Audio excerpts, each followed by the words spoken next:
Ojibwe people have a rich history in northern Wisconsin. Unfortunately, years of discrimination and worse led to a decline.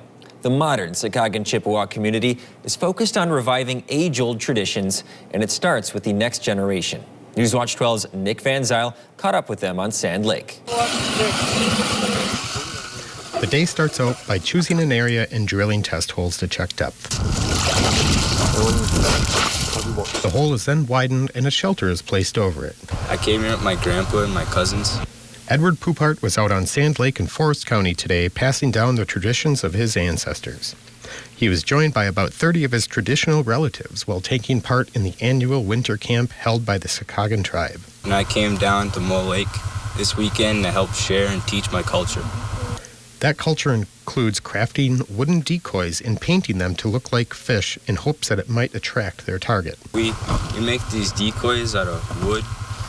Preferably I use basswood. A decoy is tied to the end of a wooden stick, and the stick is raised up and dropped to make the decoy mimic a real fish. Once everything is set in place, the waiting game begins. We got a fish anyway. Poupart was excited to share his knowledge that has been passed on to him by his elders. The youth, the adults, really anyone that's willing to learn. Reporting in Mole Lake, Nick Van Zyl, Newswatch 12.